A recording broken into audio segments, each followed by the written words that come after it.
सभी को नमस्कार। मैं अपने व्याख्यानों में, वक्तव्यों में इस बात को साग्रह कहता रहा हूँ कि प्रायः संपूर्ण संस्कृत साहित्य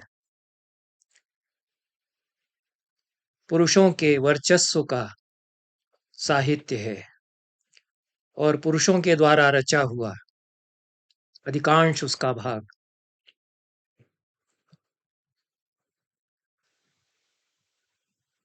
पुरुषवाद और पुरुषों की दृष्टि को ही व्यक्त करता है।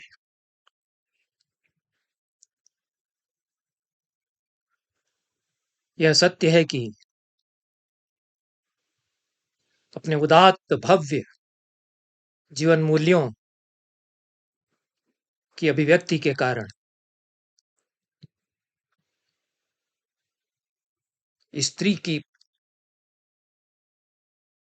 स्त्री को लेकर जो दृष्टि है, उस दृष्टि में भी ये मूल्य प्रतिफलित हुए हैं और स्त्री को सदैव सम्मान की दृष्टि से देखा जाता रहा। शक्ति भी उसे माना गया और शक्ति की पूजा की गई, देवी के रूप में पूजा की गई। वह एक परंपरा चली आ रही है और हमारे संस्कारों में भी स्त्री के प्रति सम्मान का भाव रहता है। यही परंपरा है। जबकि भारत के बाहर ऐसे अनेक सभ्य देश हैं, यूरोप के देश भी हैं, जिनमें पुरुषों द्वारा स्त्रियों पर जिस तरह नृशंस और बर्बर अमानुषिक अत्याचार और दुराचार किए जाते रहे हैं, उनकी तो कल्पना भी जो हमारे समाज की मुख्य धारा है, पारंपरिक समाज की, उसमें कभी संभव नहीं हो सकती थी। पर इसका एक दूसरा पक्ष भी है, उस पर मैं बात करूंगा। वो पक्ष प्रतिपक्ष अनेक हो सकते हैं। मैं संस्कृत साहित्य में स्त्री को लेकर जो जो विभिन्न दृष्टियां हैं, उन पर चर्चा करूंगा और यह जितनी भी बात की जाएगी सदैव अपूर्ण रहेगी, क्योंकि उसके अन्य पक्ष भी सामने आ सकते हैं, आएंगे ही। तो इस सारे उदात्त मूल्यबोध चिंतन के विलक्षण प्रकर्ष और जो अगम्य उड़ान है कल्पनाओं की, उस सब के होते हुए भी संस्कृत का जितना विशाल साहित्य है, वह इस दृष्टि से अनेकत्र एकांगी हो जाता है कि वह पुरुष समाज के वर्चस्व का और पुरुषवाद का साहित्य है। स्त्री को जो सम्मान दिया गया है, उसको जिन अंशों में वे सम्मान के भाव प्रकट किए गए हैं, उनको देखते हुए ऐसा लगता है कि वह सम्मान पुरुष के अधिकार और अनुग्रह का सापेक्ष है। हम दे रहे हैं सम्मान स्त्री को, इस भाव से सम्मानित किया जा रहा है। इसका कारण भी है संस्कृत के प्राचीनतम ग्रंथ वेद संहिताएं भी उस काल में रचे गए जिसमें कि सत्तात्मक समाज पितृसत्तात्मक समाजों में रूपांतरित हो रहे थे, या मूलतः वे पितृसत्तात्मक ही समाज थे। जो युद्ध करने वाली जातियां थीं और जिन्होंने युद्ध किए, वे पुरुष प्रधान और पितृसत्तात्मक समाज थे। स्त्रियां भी वहां युद्ध में भाग लेती हैं, पर अपवाद स्वरूप ऐसी स्त्रियां वहां आती हैं।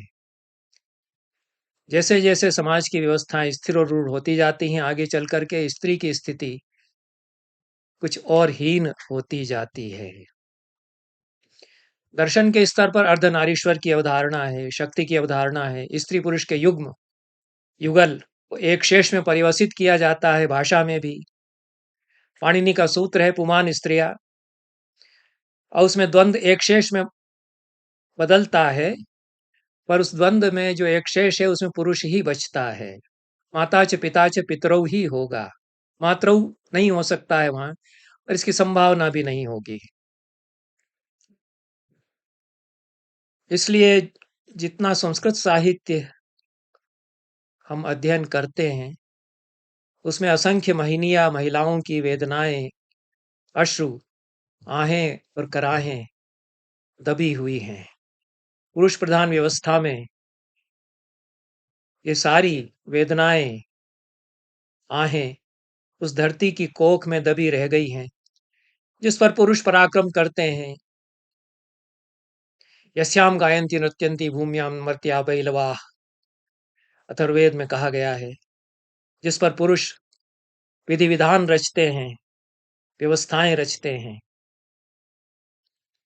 व्यवस्थाएं उन्हीं की बनाई हुई हैं। स्त्रियों के लिए भी व्यवस्थाएं वे ही बनाते हैं। स्त्रियों की बनाई हुई व्यवस्थाएं स्त्रियों के लिए तो नहीं हो सकती थीं। ऐसे कोई शास्त्र नहीं जिनमें स्त्रियों ने स्त्रियों के लिए व्यवस्थाएं बनाई हों और वे मान्य हुई हों। तारा बृहस्पति की पत्नी है और चंद्रमा बृहस्पति के शिष्य हैं। चंद्रमा का तारा के प्रति आकर्षण है, आकर्षण होता है, उससे वे प्रेम संबंध बनाते हैं, उसे भगाकर ले जाते हैं। दोनों के इस अनैतिक बलात् संबंध से बुध का जन्म होता है। इस सारी कथा की व्याख्या ज्योतिष के ग्रह नक्षत्र विज्ञान की दृष्टि से की जाती रही है। और यह सारा जो ग्रह नक्षत्र विज्ञान है, वह ऐसे ही ग्लानिकर संबंधों से कैसे बना।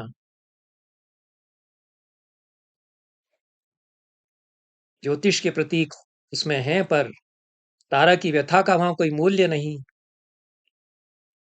संज्ञा सूर्य को नहीं सह पाई, उसने अपने स्थान पर अपनी छाया छोड़ दी और चली गई। क्या स्त्री की छाया ही पुरुष के सहवास का अनुभव लेती है और स्त्री घर बार छोड़कर कहीं और बसी रह जाती है। रेणुका सत्यवती के पुत्र जमदग्नि की पत्नी है, जिसके मृतकावती के राजा चित्रगुप्त से प्रेम संबंध थे। पिता के कहने पर पुत्र परशुराम उसका गला काट देते हैं। पिप्पलादी की मां और दधीचि की पत्नी सुवर्चा है। दधीचि अपनी हड्डियां दान कर देते हैं। दधीचि ने सुवर्चा से नहीं कभी पूछा कि मैं अपनी हड्डियां दे दूं, अपने आप को बलि दे दूं,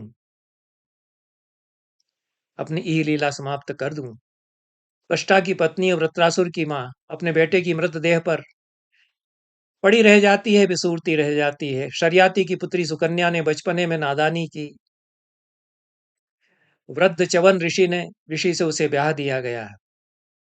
महाभारत में इस कथा को विस्तार से बताया है, बड़ी सुंदर कथा यह है। पर वहां यह कहीं चर्चा नहीं आई कि सुकन्या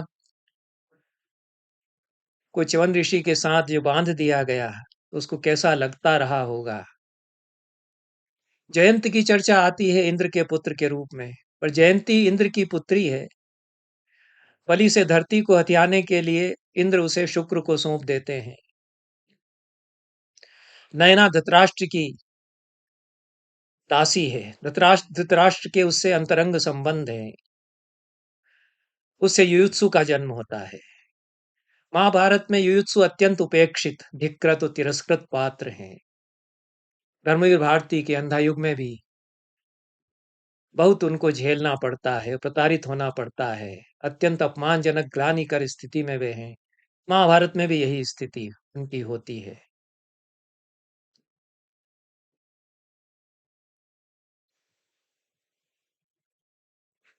युयुत्सु की जो माता है, जिससे प्रेम किया धृतराष्ट्र ने, और दोनों के समागम से एक गुणी पुत्र का उत्पन्न हुआ। यद्यपि उपेक्षित तिरस्कृत धिक्कृत रहा होगा, पर उस नैना का भी कहीं कोई फिर वर्णन नहीं आता है। उलूपी अर्जुन की पत्नी है। मौरवी घटोत्कच की पत्नी है। और भी स्त्रियां हैं, अंबिका और अंबालिका हैं। अंबा और अंबिका हैं।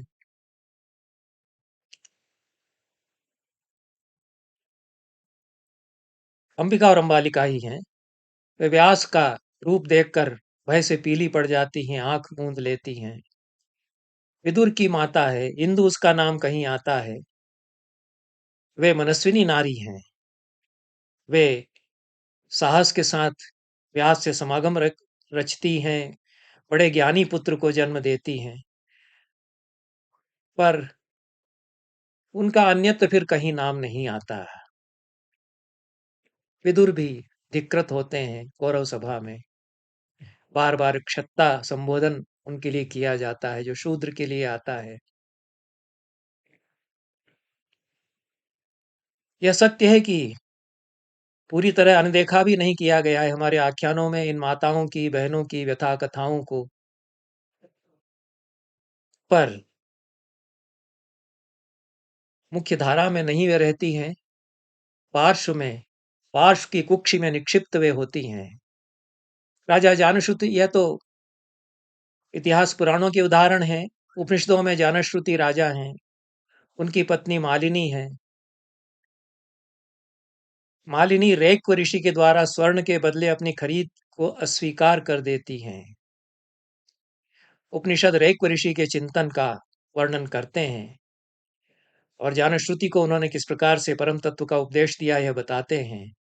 इस सारे आख्यान को लेकर हजारी प्रसाद द्विवेदी अनामदास का पोथा जैसा उपन्यास लिखते हैं, पर न तो उपनिषदों में और न द्विवेदी जी के इस अत्यंत महत्वपूर्ण उपन्यास में मालिनी की कहीं कोई चर्चा फिर आती है। पर अत्यंत संवेदनशील प्रतिभाशाली कवि दूसरी ओर हुए, उनमें बाणभट्ट और भवभूति, जो नारी पात्रों की ऐसी परिकल्पनाएं प्रस्तुत करती हैं, वे अद्भुत पात्र हैं और मनस्विनी और स्वाधीन चेतना वाली नारियों की परिकल्पनाएं वे प्रस्तुत करते हैं। पर अधिकांशतया ऐसे नारी पात्रों को इक्के दुक्के बाणभट्ट और भवभूति जैसे अपवादों को छोड़कर पुरुष प्रधान समाज कहीं कोने में स्थापित करके बिठाकर रखता है। दोनों ही पक्ष बनते हैं। पितृसत्तात्मक समाज में स्त्री के निरंतर अवमूल्यन का एक पक्ष है, दूसरा उसके प्रतिरोध में स्वाधीन चेतना वाली मनस्विनी नारियों का भी पक्ष है, और उस पक्ष को उठाने वाले कवि भी हैं, महिला कवि भी हैं। दोनों पर मैं बात करूंगा और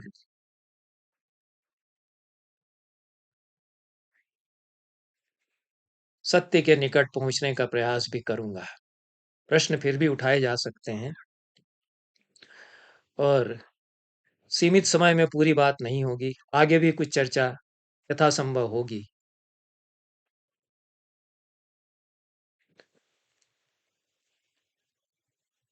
एक तो पूरी जो भारतीय परंपराएं हैं वे अपनी बहुलता में एकाधिपत्य को निवारित करती हैं। जब जब इस बहुलता को अनदेखा किया जाता है और एकाधिपत्य को स्थापित करने का प्रयास किया जाता है, तब कहीं ना कहीं अतिरेक और अन्याय होता है।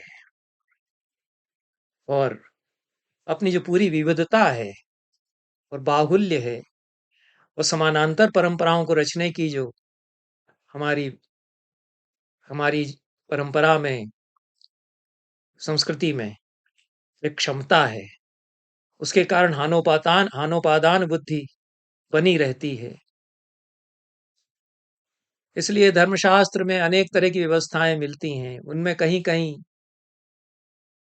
एक पक्षी व्यवस्थाएं हावी हो जाती हैं, जैसा कि हुआ प्रायः भारतीय समाज में आगे चल करके स्त्री के प्रति पुरुष के व्यवहार और स्त्री के कर्तव्य और अधिकारों को लेकर के इस प्रकार की जो व्यवस्थाएं मिलती हैं, उन्हें पूरे परिप्रेक्ष्य में समझने का प्रयास किया जाना चाहिए। पर धर्मशास्त्र के विधि विधान और उनकी जो शास्त्रीय शब्दावली है, वह पुरुष का प्राधान्य और स्त्री के कमतर होने का बोध कराते हैं। जीवन के सर्वोच्च लक्ष्यों को पुरुषार्थ ही कहा जाता है, स्त्री अर्थ तो नहीं कहा जा सकता है। 3 ऋण बताए गए धर्मशास्त्रों में, देव ऋण, पितृ ऋण और गुरु ऋण। और माता तो परम देवता और सबसे बड़ी गुरु भी कही गई है, पर मातृ ऋण तो नहीं कहा गया, कहा तो पितृ ऋण ही जाएगा। उपनयन स्त्रियों का भी एक समय होता था, इस पर मैंने एक वक्तव्य में बात की है। और पुरा काले तु नारीणाम मौंजी बंधन मिष्यते, यह संस्कार प्रकाश कहता है। अध्यापनम च वेदानाम सावित्री वचनम तथा। वेदों का अध्यापन भी बहुत पहले किया जाता था और यज्ञोपवीत उनको पहनाया जाता था, पर शिक्षा घर पर ही उनकी होती थी। पिता, चाचा, भाई उन वे ये उनको वेद पढ़ा दें, ऐसा संस्कार प्रकाश में कहा गया है। यह भी बहुत पहले की व्यवस्था है। वैश्यचर्या भी बाहर जाकर वे नहीं करेंगी, नहीं करती थीं ऐसा। अपने से बहुत पहले के समय की व्यवस्थाएं बताते हुए संस्कार प्रकाशकार कहते हैं, जिस समय में वे लिख रहे हैं उस समय तो यज्ञोपवीत और वेदाध्यापन स्त्रियों का प्रचलन में नहीं रह गया है। सामाजिक स्थितियां, समाज में परिवर्तन जो होता है उसके कारण भी ये व्यवस्थाएं आई और स्त्री की मनस्विता की कथाएं केवल रह गईं, ब्रह्मवादिनियों की कथाएं केवल रह गईं। मौर्य काल के बाद, गुप्त काल के बाद, मध्यकाल में पंडिताओं का युग बीत गया और लगता है कि इस काल में इस देश के महापंडित, महाज्ञानी, बड़े दार्शनिक कदाचित यही चाहते हैं कि स्त्रियां पंडिताएं बनकर फिर गार्गी की तरह शास्त्रार्थ करने के लिए न आ जाएं। धीरे धीरे यह माना जाने लगा कि स्त्री और पंडिता ये परस्पर विरोधी संज्ञाएं हैं। स्त्री है तो पंडिता कैसे होगी? बृहदारण्यक उपनिषद में आ गया वचन कि पंडिता पुत्री को पाने के लिए क्या क्या अनुष्ठान किया जाए। अच्छा अनुष्ठान उसमें बताया गया है। अथ इच्छेद दुहिता में पंडिता जायते सर्वमायुरिति इत्यादि वचन के साथ शंकराचार्य बृहदारण्यक पर अपने भाष्य में इस पंक्ति पर टीका करते हुए कहते हैं कि पंडिता से आशय ज्ञानी स्त्री से नहीं लिया जाना चाहिए। स्त्री ज्ञानी कैसे होगी? घर में कामकाज में दक्ष स्त्री से लिया जाना चाहिए, यही उसका पांडित्य है। गीता में कहा गया कि स्त्रियो वैश्यास तथा शूद्रा ये स्यु पापयोनयः माम ही पार्थ व्यपाश्रित्य ये स्यु पापयोनयः स्त्रियो वैश्यास तथा शूद्रास्तेपि यान्ति पराम गतिम। इसके भाष्य में शंकराचार्य पाप योनयः को स्त्रियो वैश्यास तथा शूद्रा का विशेषण मानते हैं, जबकि ऐसा अन्वय उचित नहीं लगता है उस उसके श्लोक की संरचना को ही, वाक्य रचना को ही देखते हुए, क्योंकि तथा कह करके और निवारित कर दिया गया, ये पिस्यु पाप योनि कहकर निवारित कर दिया गया है। इनके अतिरिक्त जो पाप योनि भी होंगे ऐसा अपि के द्वारा कह दिया गया है। तो स्त्रियां वैश्य इनके अतिरिक्त कुछ पाप योनि लोग भी हो सकते हैं, ऐसा ही भगवान श्री कृष्ण कह रहे हैं। पर वो पाप योनि को स्त्रियों और वैश्यों और शूद्रों का विशेषण मान लेते हैं। पूरी वेदांत की परंपरा में, अद्वैत वेदांत की परंपरा में शंकराचार्य के बाद जितने भाष्यकार हुए हैं, जिन्होंने गीता पर भाष्य किया, वो इसी दृष्टि से व्याख्या करते हैं। केवल अभिनवगुप्त बहुत कड़ी शब्दावली में भर्त्सना और निंदा करते हैं ऐसी व्याख्याओं की, और वे कहते हैं कि ये अल्प बुद्धि वाले लोग भगवान की सर्वानुग्राहक शक्ति में विश्वास नहीं रखते, इसलिए पाप योनि विशेषण उनके साथ जोड़कर के व्याख्या कर रहे हैं। तो ईश्वर की ग्राहकता पर अविश्वास हो जाता है इत्यादि ये दृष्टियां आती हैं। और अर्धम ही जाया मनुष्यस्य ब्राह्मण ग्रंथों में वचन आते हैं, बहुत सुंदर वचन हैं, बहुत सारे इकट्ठे किए जा सकते हैं। एक ही रथ के दो पहियों की भांति स्त्री और पुरुष हैं, यह भी वचन है। अर्धोह एष आत्मनो यज्जायेति तस्मात् जायाम यावन्न विन्दते नैव तावत् प्रजायते असर्वो ही तावत् भवति अथ प्रजायते तर्हि सर्वो भवति। स्त्री से परिग्रह करके ही मनुष्य संपूर्ण बनता है, तब तक वह असंपूर्ण रहता है। शतपथ ब्राह्मण में कहा गया है। परम पुरुष ने अपने आप को दो भागों में विभाजित किया, एक से स्त्री और एक से पुरुष हुआ। यह उपनिषद कहते हैं और मनु भी इसी को दोहराते हैं। द्विधा कृत्वा तथात्मानम इत्यादि मनुस्मृति के पहले ही अध्याय में उन्होंने सृष्टि प्रक्रिया बताते हुए कहा है।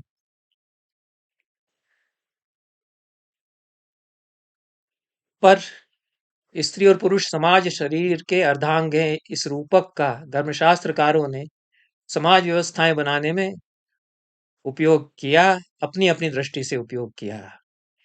इस रूपक की एक फलश्रुति पूरी जो अवधारणाएँ हैं दाम्पत्य की उनमें हुई, जहाँ दंपति, जमपति, जायापति ये शब्द द्विवचन में आते हैं और युग्म बनता है पति और पत्नी का। और दाम्पत्य की अविभाज्यता की अवधारणा बनती है। इस अविभाज्यता का उद्घोष वैदिक मंत्रों में बहुत सुंदर रूप में किया गया है। विवाह के समय जो पढ़े जाते हैं, सूर्या सूक्त में आते हैं, अथर्ववेद और ऋग्वेद में जो आते हैं।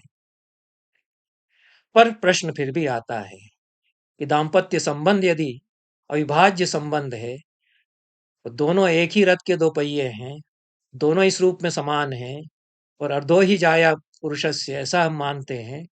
तो जिस तरह पत्नी के लिए एकनिष्ठ पातिव्रत्य का आग्रह धर्मशास्त्रकार करते हैं, पति के लिए एक पत्नी निष्ठता का आग्रह वे क्यों नहीं करते हैं? प्राय नहीं ही करते हैं। यदि रथ के दो चक्रों में से एक चक्र में अनेक उपचक्र जोड़ दिए जाएं, तो दूसरा चक्र अकेला ही रहे, तो दूसरे चक्र की क्या स्थिति होगी? और रथ में संतुलन कैसे बना रहेगा? रमा देवी यही बात कह रही थी, जो संस्कृत की विदुषी हुई 20वीं शताब्दी में। उनका जीवन बहुत ही विवादास्पद रहा और उन पर मेरा लंबा वक्तव्य भी यूट्यूब के इसी चैनल पर उपलब्ध है। तो सवाल ये होता है कि पुरुष के लिए भी कठोरता से एक पत्नी व्रत के विधान को लागू करने का आग्रह यदि किया जाता, जिस जिस कठोरता के साथ स्त्री के लिए एक पत्नी, एक पातिव्रत्य का, एक पतिव्रत का आग्रह किया गया है, तो स्त्री और पुरुष दोनों के द्वारा किए जाने वाले असंख्य दुराचारों और अतिचारों से हमारा समाज मुक्त हो सकता था। काव्य साहित्य आप पढ़ेंगे तो स्वैराचार स्त्रियां खूब करती आई हैं। तो कवियों ने तो फिर उनका प्रसन्न होकर के वर्णन किया कि और क्या करती वे, और क्या करती। वात्स्यायन कामसूत्र में यही सवाल उठाते हैं कि और क्या करेंगी, 300 रानियों को आपने घर में ला करके रख दिया, समय नहीं है उनसे मिलने का कभी। तो ये जो प्रश्न उठते हैं और जीवन की जो यथार्थ स्थितियां हैं उनको देखते हुए प्रश्न उठते हैं, ये प्रश्न भारतीय समाज के लिए बने रहते हैं, प्राचीन पारंपरिक भारतीय समाज के लिए ये स्थितियां बनी रहती हैं। तो बहुत दार्शनिक दृष्टि से बहुत सारे प्रतीक और फिलॉसफी बताते हुए हम बहुत प्रसन्न होकर के जो स्थितियां बताते हैं, हम काव्य साहित्य जो पढ़ते हैं वो यथार्थ बताता है, उसको तो समझना पड़ेगा। अब धर्मशास्त्रों में अकारण स्त्री का परित्याग करने वाले पुरुष और अकारण पति का परित्याग करने वाली स्त्री के लिए कठोर दंड का विधान बताया गया है, पर यह विधान बराबर नहीं है। केवल आपस्तंभ ने बहुत कठोरता से पुरुष जो स्त्री का परित्याग करता है, बहुत तीखा दंड उन्होंने उसके लिए दिया है। पर ये आपस्तंभ तो बहुत पहले हो गए और धर्मसूत्र उनका, वे कहते हैं कि दाम्पत्य की शुचिता को तोड़ने वाले पुरुष हो या स्त्री दोनों नरक में गिरेंगे। लेकिन पत्नी का त्याग करने वाले पुरुष के लिए तो इतना कठोर उन्होंने विधान बताया है कि गधे की खाल पहनकर 6 महीने तक प्रतिदिन 7 घरों में घोषणा करते हुए भीख मांगे कि पत्नी के साथ दुराचार करने वाले इस पुरुष को भीख दे दीजिए। यह अपस्तंभ लिखते हैं, पर और किसी ने ऐसा कहा हो मुझे ऐसा नहीं लगता है। और अपस्तंभ में उल्टी स्थिति है, जो बाद में जाकर के एकदम फिर उलट जाती है। पति के साथ व्यतिक्रम करने वाली स्त्री पर अलबत्ता दया करते हैं आपस्तंभ, और यह घोषणा करते हैं, इस तरह की घोषणा कर कर के भिक्षा मांगने के लिए उसको विवश वे नहीं करते। स्त्री के लिए थोड़ा और कठिन हो जाता, और 12 रात तक कृच्छ व्रत वह करे, केवल इतना ही दंड उसके लिए है जो पति परित्याग करती है, अतिचार करती है। पर अन्य धर्मसूत्रकारों में, धर्मशास्त्रकारों में तो ठीक उल्टी स्थितियां हैं कि स्त्री के लिए अधिक कठोर दंड हैं, और समाज की बदलती हुई व्यवस्थाओं के कारण हो सकते हैं, और सख्ती तो बहुत है, और उसमें स्त्री का सम्मान न्यून और न्यूनतर और न्यूनतम होता चला जाता है। और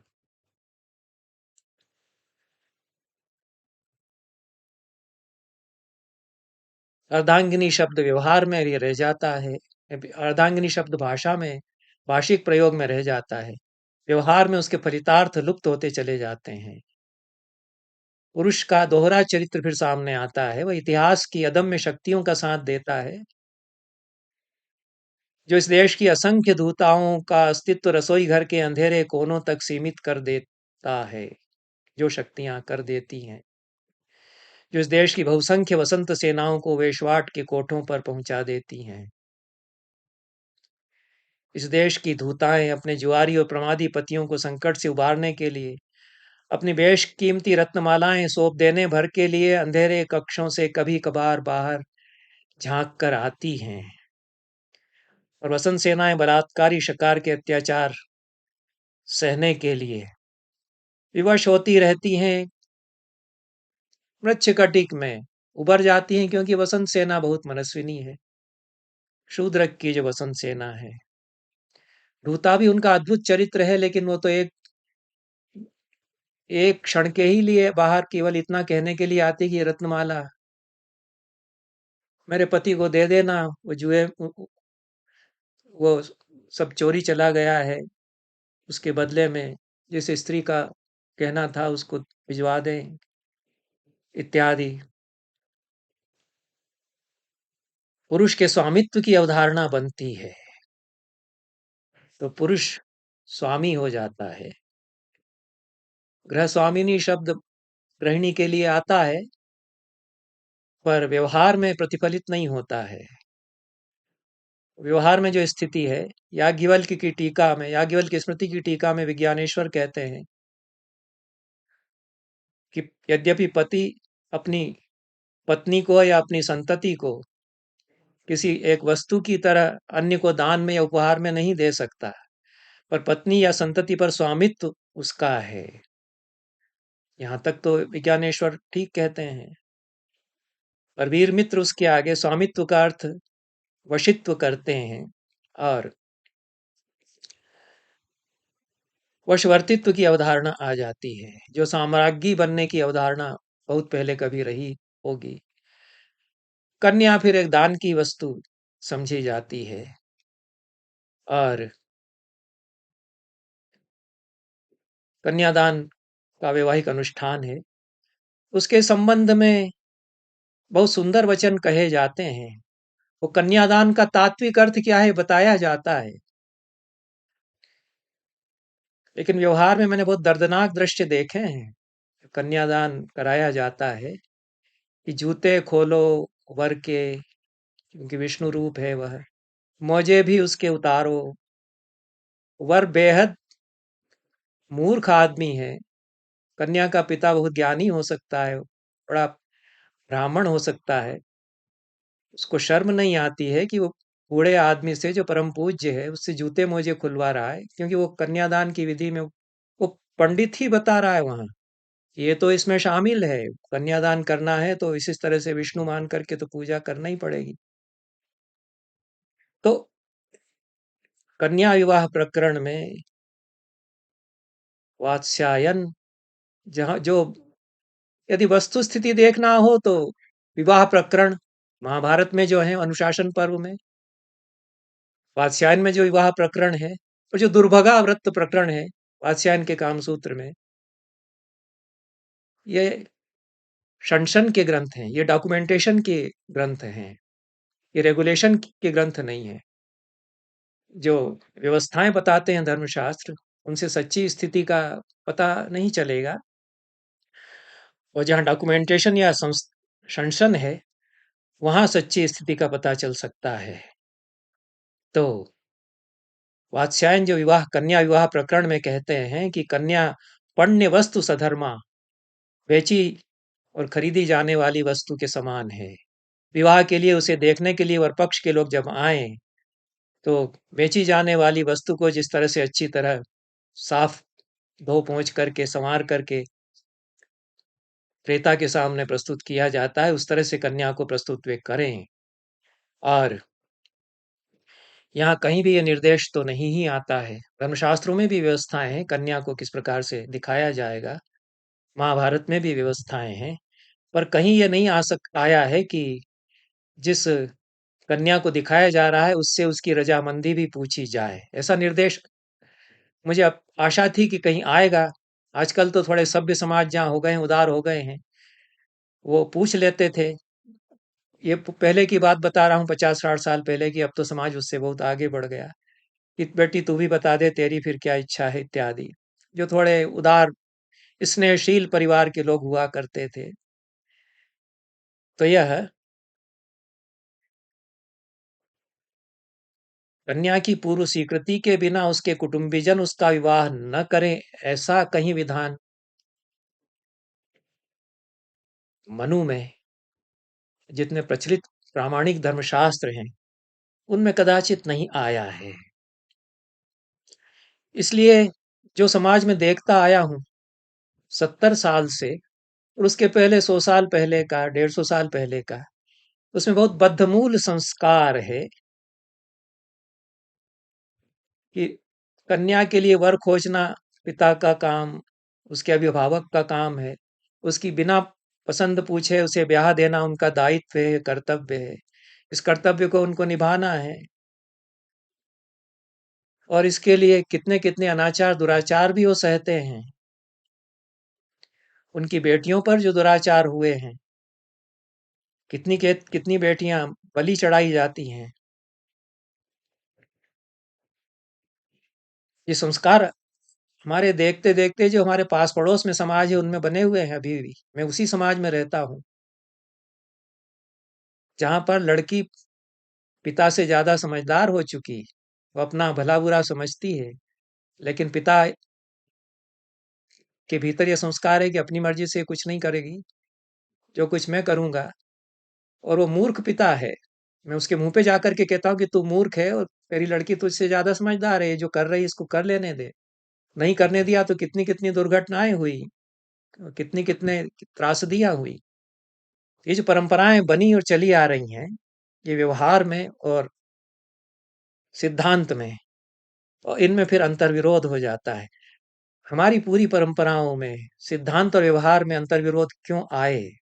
और जो बहुत महनीय सिद्धांत थे वो व्यवहार में आते आते विकृत कैसे कर दिए गए और क्यों कर दिए गए, इस पर भी तो विचार किया जाना चाहिए। और स्त्री की पक्ष की दृष्टि से फिर इस पर विचार किया जाना चाहिए। इस पर विचार किया है, और संस्कृत की स्त्री कवियों ने कुछ किया है जिन पर मैंने कुछ बातें पहले की हैं। शास्त्र में तो जो दार्शनिक हैं वे यही कहेंगे कि सुख का स्वरूप क्या है, और इंद्रियों के विषयों में व्यापारित इंद्रियों को विषयों में व्यापारित करना सुख है। सुख उससे उत्पन्न होता है, और सुखस्य मूलम स्त्रियः, सुख का मूल स्त्रियां हैं, ये न्याय सूत्र में गौतम कहते हैं। और फिर उनका सुख के मूल के रूप में उपयोग किया जाना चाहिए। वेदांत की दृष्टि में स्त्री माया का प्रतीक बन जाती है। तो ये जो विधि विधान,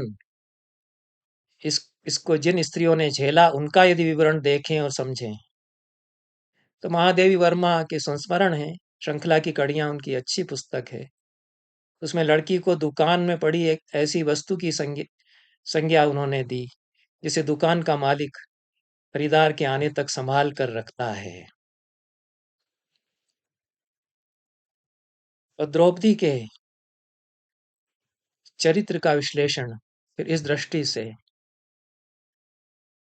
जो परम मनस्विनी नारी है, अद्भुत चरित्र है,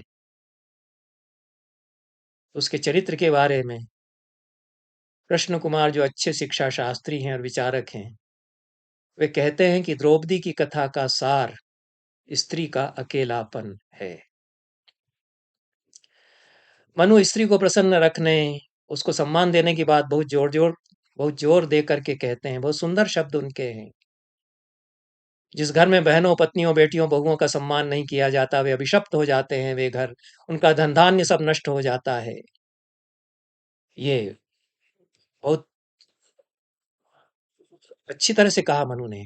जिस कुल में पति पत्नी से और पत्नी पति से संतुष्ट रहे, उसी कुल में अटल कल्याण संभव है। जिस घर में स्त्रियां भली चंगी रहें, वहां सब कुछ भला चंगा है। जिस घर में स्त्रियां भली चंगी न रहें, वहां पूरी तरह मनहूसियत है। संतुष्टो भार्यया भर्ता, भर्त्रा भार्यया तथैव च, भर्त्रा भार्या तथैव च, यस्मिन्नेव कुले नित्यम कल्याणम तत्र वै ध्रुवम।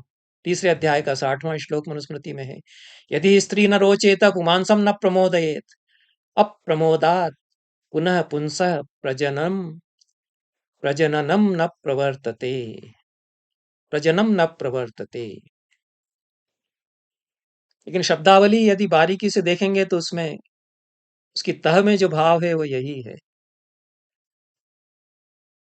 स्त्री को पुरुष, पुरुष को स्त्री अच्छी लगती रहे, संतुष्ट रहे, भार्या से भर्ता, भर्ता से भार्या। भर्ता और भार्या शब्द तो आए हैं कि वो भार्या है जिसका कि भार वहन करना, और ये भर्ता है जो कि भरण करने वाला है। तो ये दोनों एक दूसरे से संतुष्ट रहेंगे तभी नित्य कल्याण होगा, यह तो कहा है। लेकिन स्त्री अच्छी नहीं लगती है, पुरुष को प्रमोदित नहीं करती है, तो उसके अप्रमोद के कारण प्रजनन संभव नहीं होगा। पुरुष प्रजनन नहीं कर पाएगा, प्रजनन में प्रवृत्त नहीं हो पाएगा। तब स्त्री की प्रसन्नता इसलिए है कि प्रजनन हो। तब स्त्री एक क्षेत्र की तरह, यह शब्द भी आता ही है, स्त्री एक क्षेत्र की तरह है जिसमें कि बीज वपन पुरुष करता है। क्षेत्र के रूप में वही है, वक्ता तो पुरुष ही है। पुरुष प्रधान समाज में यही स्थिति हो सकती थी। मातृसत्ताक समाज में तो उलट करके कहा जाएगा कि जन्मदात्री तो वही है, इसलिए वर्चस्व तो उसी का। तो ये सारे जो कथन हैं जिनको कि हम बहुत प्रसन्न होकर के हमारे समाज में स्त्री को किस प्रकार से सम्मान दिया गया इसके लिए उद्धृत करते हैं, इनके पीछे एक पक्की व्यवहार बुद्धि है, पुरुष की व्यवहार बुद्धि है कि स्त्री को देवी की तरह पूजना चाहिए और उसको सम्मान देना चाहिए, क्योंकि प्रजनन संभव नहीं होगा यदि उसको सम्मान नहीं दिया गया। और शब्दावली बहुत सुंदर है, बड़ी अच्छी शब्दावली है, उद्धृत करने में भी अच्छी लगती है।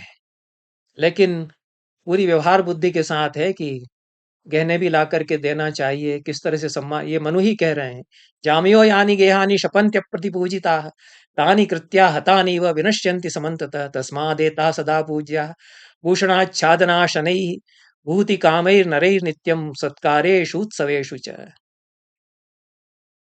जिन घरों में स्त्रियां अप्रतिपूजित हैं, पूजा का अर्थ कोई ईश्वर की तरह, देवता की तरह पूजा करने से बिल्कुल नहीं है, असम्मानित हैं इस रूप में, वे कृत्याओं से हत हो जाते हैं, विनाश उनका हो जाता है। इसलिए भूषण आच्छादन और अशन दे दे करके संतुष्ट रखे, यही पूजा और सम्मान है। तस्मादेता सदा पूज्या भूषणाच्छादना शनै, भूषण आच्छादन और अशन से सदा पूज्य इनको बनाए रखे। जो भी भूति काम मनुष्य हैं, जो जीवन में विभूति चाहते हैं, विशेष रूप से सत्कार और उत्सवों के अवसर पर तो अच्छे कपड़े, गहने इत्यादि प्रदान करके इनको संतुष्ट रखे ही, ये उसके आगे ये वचन है। तो यत्र नार्यस्तु पूज्यन्ते है तो कहा गया है, बहुत अच्छा वचन है। लेकिन वो पूजा किस तरह की है, यह विचार किया जाना चाहिए। यह एक पक्ष में बता रहा हूं और अन्य पक्षों पर भी मैं बात करूंगा। और मनुस्मृति ही तो एक स्मृति नहीं है, और अन्य स्मृतियां हैं। व्यवहार में यदि मनुस्मृति को ही सबसे अधिक प्रमाण मान लिया गया, जो कि विलियम जोन्स के आने के बाद ज्यादा हुआ, 1784 के बाद, उससे बहुत सारी गलतफहमियां पैदा हुई पूरी भारतीय परंपराओं के बारे में। मनु पुरुष को अनेक विवाह करने का अधिकार देते हैं, विधवा को सख्त हिदायत देते हैं कि वह फल फूल खाकर वन में देह गला डाले, पर पुरुष का नाम तक मन में न आने दे। याज्ञवल्क्य तो विधवा विवाह की व्यवस्थाएं बताते हैं, और वे पुनर्भू एक कोटि बताते हैं। पुनर्भू या पुनर्विवाहिता स्त्रियों की 7 कोटियां कामसूत्र में भी बताई गई, याज्ञवल्क्य भी बताते हैं। पर एक मनु की व्यवस्था जो बहुत कठोरता से लागू यदि की जाने लगी, तो स्त्रियों की फिर यह स्थिति होगी। और याज्ञवल्क्य, बृहस्पति, पराशर, नारद और उनके टीकाकार याज्ञवल्क्य, केजी, मूतवाहन, विज्ञानेश्वर, ये समानांतर कुछ अन्य व्यवस्थाएं देते हैं, अधिक उदार संवेदनशील प्रतीत होते हैं। वे मनुस्मृति मनु से घोर असहमति भी प्रकट करते हैं अनेक स्थानों पर। इसलिए कई रियासतों में मनुस्मृति के स्थान पर अन्य स्मृतियां लागू की गई। ये तो राजा जो राज्य कर रहा है जिस देश प्रदेश में, उसके मंत्रियों पर, उस राजा पर निर्भर है कि कौन सी स्मृति को लागू करेगा, वहां का संविधान कौन सा अपनाया जाएगा, मनुस्मृति का संविधान होगा, कॉन्स्टिट्यूशन उस राज्य का क्या होगा, यह निर्णय वे लोग करेंगे। आधुनिक काल में तो जोधपुर के राजा ने विश्वेश्वर पंडित से कहा कि आप नई स्मृति लिख के दीजिए, समय बदल रहा है, उसके हिसाब से नए हम कानून लागू करें। ये अंग्रेजी राज में उसके पहले यह स्थिति आती है, आजादी के पहले की यह स्थिति है कि राजा चाह रहे हैं कि एक नया संविधान बन जाएगा, हमारे पंडित बना दें। और वो विश्वेश्वर स्मृति उन्होंने बनाई भी, उसमें बहुत सारे नए समय की बातें आती हैं। तो ये भारतीय समाज की सारी जो विविधता है और जो विकासशील दृष्टि है वह बनी रही, और एक और जो पूरी कट्टरता है वो बनी रही। कट्टरता कहीं कहीं बहुत हावी हो जाती है, व्यवहार में जो हम देखते हैं उसकी दुष्परिणतियां होती हैं। ये अनेक स्थितियों के कारण होती हैं, उनको भी समझा जाना चाहिए। कुल मिलाकर के जो संस्कृत साहित्य में स्त्री समाज और भारतीय पारंपरिक स्त्री समाज है, पारंपरिक समाज है, उसमें स्त्री की स्थिति को लेते हुए कुछ बातें मैंने कही हैं। और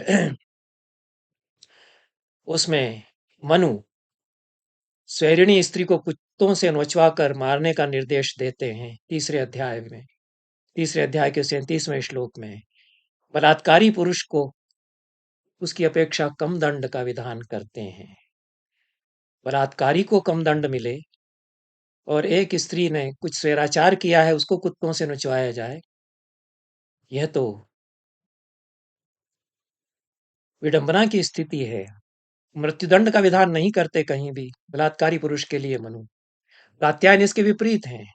वे राजा को निर्देश देते हैं कि स्वैरिणी स्त्री को उसका दुष्कर्म घोषित करके और छोड़ दे, स्त्री के साथ बलात्कार करने वाले पुरुष को प्राणदंड दे। कात्यायन स्मृति भी एक स्मृति है। मनु कहते हैं कि उन्मत्त पतित क्लीब अभिजी अर्थात नपुंसक और यौन रोगी पति को स्त्री छोड़ नहीं सकती है किसी भी हालत में। जो विवाह है ब्रह्मदेव प्राजापत्य, उसमें विच्छेद नहीं हो सकता है। दूसरी ओर कटुभाषिणी यदि स्त्री है तो पुरुष उससे मुक्ति प्राप्त कर सकता है, यह भी मनु कहते हैं। लेकिन अन्य स्मृतिकार हैं जो इन्हीं स्थितियों में यदि क्लीब है, क्रिमिनल है, बहुत अपराधी है, उन्मत्त है, तो स्त्री के लिए मुक्ति का विधान धर्मशास्त्रकार कुछ बताते हैं। तो ये सारी विविधताएं स्त्री को लेकर के भारतीय समाज में हैं। और स्त्री निंदा और स्त्री दूषण के प्रसंग भी बहुत आते हैं। और एक दृष्टि बनती है कि किसी भी स्थिति में अंकुश ढीला नहीं देना चाहिए, नहीं तो पता नहीं क्या करेंगे। इस तरह के वचन आपको बहुत मिलेंगे, मनु में भी हैं। पति के बाहर निकलते ही स्त्रियां बिगड़ जाती हैं, वे न रूप देखती है न उम्र, उन्हें तो बस पुरुष चाहिए, जैसा भी हो उसे वे भोग लेती हैं। वे स्वभाव से चलचित और निस्नेह होती हैं। अब ये उन्होंने कह दिया है कि स्वभाव से ही ऐसी होती हैं, प्रयत्नपूर्वक बचाई जाती रहने पर भी पति से विश्वासघात कर ही डालती हैं। और यह भी वे जोड़ते हैं बाद में मनु कि शैया, आसन, अलंकार, काम, क्रोध, अनार्जव, अनार्यता और द्रोह, कुचर्या, ये सब स्त्रियों के सहज गुण ही हैं। ये कई दृष्टियां स्त्री को लेकर के धर्मशास्त्रकारों में हमारे समाज में रही हैं। और सामाजिक व्यवस्थाएँ उनके कारण कहीं संगत और कहीं विसंगत होती रही हैं। आगे मैं चर्चा जहाँ संगति बन सकती है, बनती है, उनकी चर्चा करूँगा और उनकी संभावनाओं की भी चर्चा करूँगा। आज के लिए इतना ही। बहुत-बहुत धन्यवाद। नमस्कार।